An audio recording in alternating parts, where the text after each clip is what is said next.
for our next conversation, I have with me, as promised, Democratic Congressman Roger Krishnamoorthi from the great state of Illinois, who is a ranking member of the House Select Committee on China, and he's joining us today to talk more, dig in a little more deeply about China and other topics. And I just want to say personally, for me, I spend more time speaking with you and your team than I do with a lot of my closest relatives. And so to actually sit down with you. Is that good or bad? It mixed, okay, we'll talk about it later. But, for you to sit down with me today like this, it's kind of like a combination of Christmas and Thanksgiving rolled together without the worries about buying dolls and then the post-meal cleanup. Don't buy more than 30. I gotcha. Okay.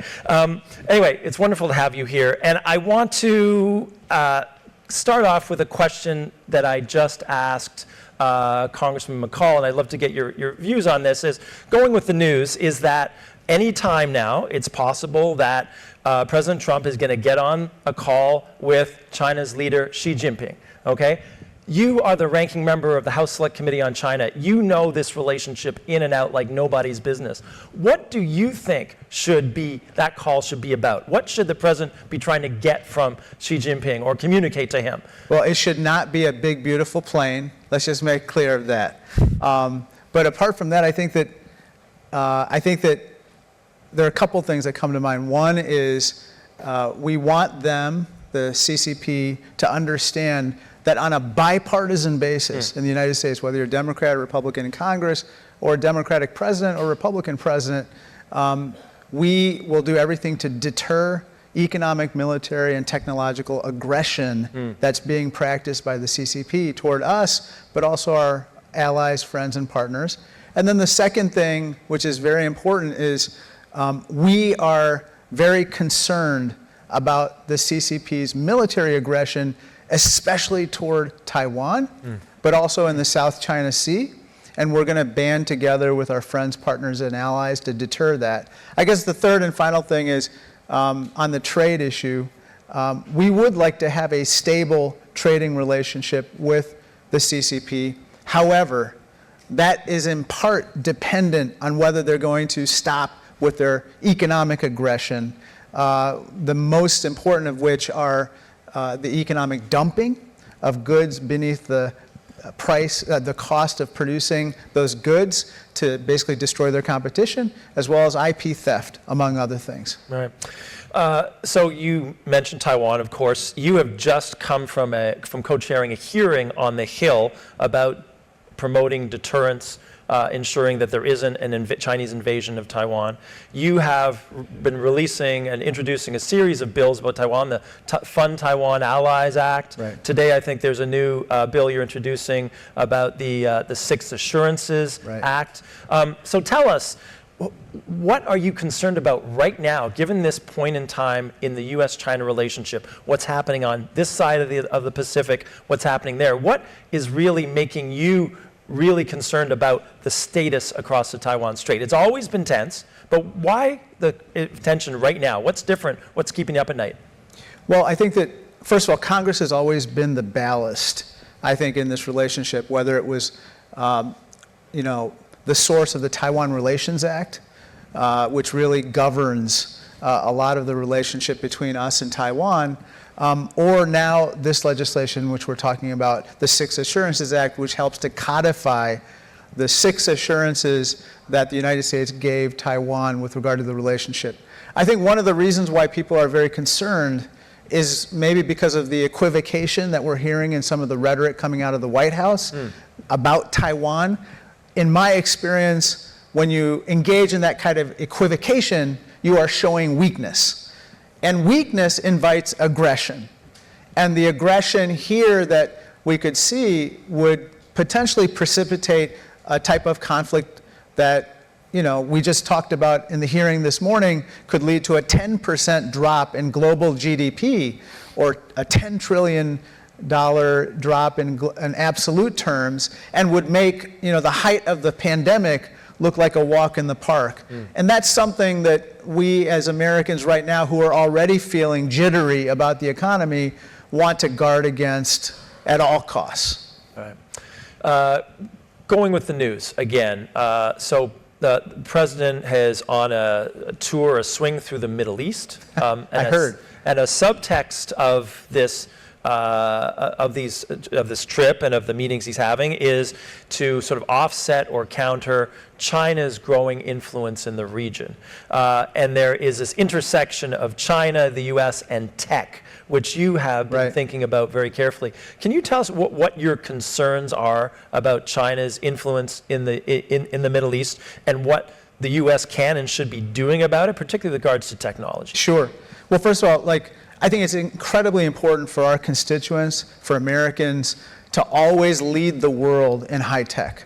And we do have world-beating companies such as NVIDIA, such as Google and other major companies here. What I always am concerned about with regard to the Middle East and China is that, for instance, if we allow for, this world-beating technology to then be sold to companies in the Middle East, then it could go into the wrong hands, namely the CCP. The CCP right now desperately wants to get its claws on the highest end chips coming out of NVIDIA, for instance, or AMD, or Intel. And under our export controls, they can't directly purchase those items. However, if you have an intermediary such as G42 in the UAE, by the way, there's a very interesting reason why it's G42. It's named after somehow the number that was identified in Hitchhiker's Guide to the Galaxy about the answer to all complex problems. Well, the answer to this complex problem that we have with growing our American economy is not to sell our highest end tech to China. Why? Because they're going to copy it, they're going to steal it, and then they're going to use it to power their military and to commit human rights abuses against the Uyghurs and others. So what I'm very concerned about is, at the same time that the president talks about guarding against Chinese influence in the Middle East, he's now taking one step back by first of all getting rid of the AI diffusion rule and then allowing for the sale of these high-end chips to an intermediate company in UAE, which is dollars to donuts. It's infiltrated by the CCP, and they're going to steal this stuff. Yeah. I didn't expect that we would be mentioning the Hitchhiker's Guide to the Galaxy. I want to thank you for that. You're welcome. So I want to ask you, so we've a bunch of T's here. We've Taiwan, trade, tech. I'm going to bring out the fourth one, TikTok. Obviously, we have an extension, the president's offered an extension to the deal making in order to bring this to be a company that the ByteDance parent firm in Beijing doesn't control and thus neuters the data theft, exploitation aspect of it. What concerns do you have in terms of these extensions and of TikTok continuing to operate without any type of limitations? Where are you on this? Well, I think that the reason why this law passed with such a huge bipartisan support was because of the concern about data and the potential exploitation of the data by the CCP. And so the longer that there's a delay, the more potential for that data to be exploited. At the same time, we want TikTok to be saved. We want it to be purchased by a trusted company or a company from a trusted country. And unfortunately, what has happened here is that the chaos of the tariffs and our trade relationship with China has now gotten in the way of, basically ByteDance successfully selling this company. Apparently a deal, we were on the verge of a deal. It was going to be signed, and then that's when I think Liberation Day hit us, and it basically imprisoned this deal in the talks that are happening with regard to trade. Yeah. I want to ask you a question that I ran by Representative McCall, but I think it's really important, and that is this issue of soft power. Right. So the news this morning is that Colombia, the country of Colombia, is joining the Belt and Road Initiative. Yeah. That's a soft power win for Beijing. Right. And at the same time, one of the main tools of U.S. soft power around the world, particularly in terms of countering China's growing influence, was USAID. So tell me, what are your concerns about U.S. soft power projection in terms of being able to counter China's bottomless investments in this. We have, if not both hands tied behind our back, at least one at this point. You know, USAID was our only offering to a lot of countries, along with DFC, the Development Finance Corporation, when they were then offered a bridge or a stadium or a railroad by the Belt and Road Initiative, okay? I call it debt trap diplomacy because whatever, you know, countries got in terms of infrastructure came with a 99-year lease, along with everything that was used in building that infrastructure came from China. Not only the materials, but also the labor, and there was usually corruption associated with it too. But when you don't have anything to offer a country that needs desperately a bridge or a railroad or a road, well, guess what? You know, it's an open field for China at that point.